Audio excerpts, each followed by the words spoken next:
Comme il l'avait fait aussi pour sa troisième symphonie, c'est dans une version pour 2 pianos que Brahms va faire découvrir la quatrième symphonie à son cercle d'amis viennois qui ne l'apprécient pas du tout. Mais le compositeur de 52 ans persiste et signe, et c'est lui-même qui va diriger la première audition de sa nouvelle œuvre. Le public de l'époque fera un accueil extrêmement chaleureux à cette quatrième, dont le final est grandiose. C'est une imposante passacaille sur un thème de Bach où culmine la polyphonie. Et ce genre de la passacaille appartient à la musique baroque. Et c'est toujours la même basse qui est répétée et sur laquelle on peut faire une multitude de variations.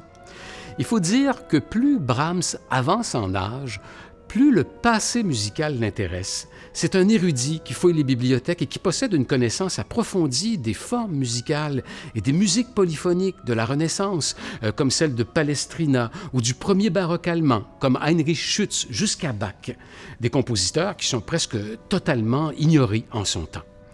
La symphonie débute donc sans introduction, avec un thème de violon entrecoupé de silence. On a là, dès les premières mesures, la cellule originelle qui, comme c'est souvent le cas chez Brahms, va nourrir toute la suite de l'œuvre et se propager en se développant de manière organique. Le mouvement lent qui suit commence avec les corps, puis la clarinette entre doucement sur les cordes pizzicato. Après une passionnante succession de développements, le mouvement s'éteint en faisant allusion au thème initial des corps. Et dans le troisième mouvement, très énergique, on retrouve des accents de cette musique hongroise que Brahms appréciait tant.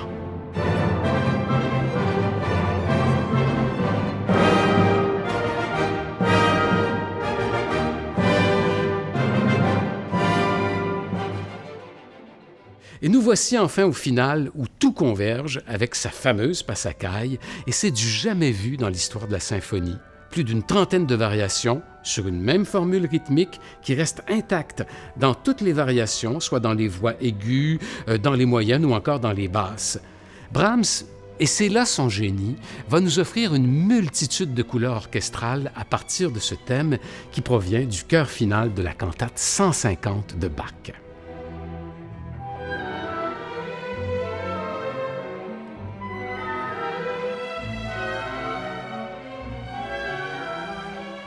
J'ai eu l'occasion d'en discuter avec Yannick, qui affectionne tout particulièrement le répertoire de Brahms et qui conclut cette intégrale des symphonies du compositeur avec les musiciennes et musiciens de l'OM.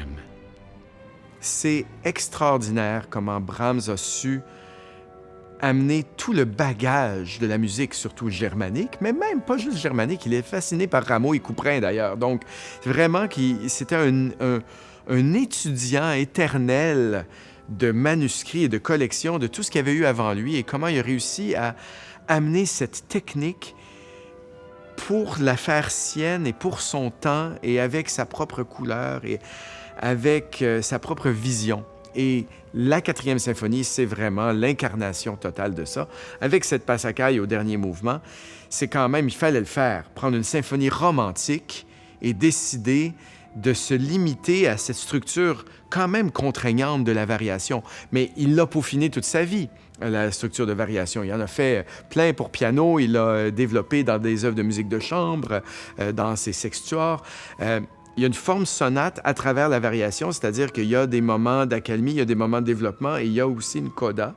Et c'est une rare symphonie, d'ailleurs, qui commence en mineur et se termine en mineur. Alors, il y a peu d'espoir. C'est un petit peu comme la sixième de Mahler, en ce sens-là, en la mineur, mi mineur pour la quatrième de Brahms, une œuvre très tardive, presque à la toute fin de sa vie, avec quand même un troisième mouvement, il faut le dire, un petit peu comme la pathétique de Tchaïkovski, qui est tellement irrésistible qu'on se demande pourquoi il y a quelque chose après. Alors, mais pourtant, il est capable de mettre la barre encore plus haute par cette passacaille extraordinaire. Il y a aussi l'utilisation du triangle qui est au fond, tout étant relatif pour Brahms, c'est comme presque vulgaire d'utiliser des roulements de triangle dans une symphonie, mais c'est pour montrer à quel point il y a une extase qui finalement se termine dans le doute. Brahms était très préoccupé aussi par des doutes très existentiels toute sa vie, mais surtout à la fin de sa vie, on le voit dans ses 4 chants sérieux aussi, par son héritage, c'est-à-dire qu'est-ce qu'il allait léguer, qu'est-ce qui allait rester de lui.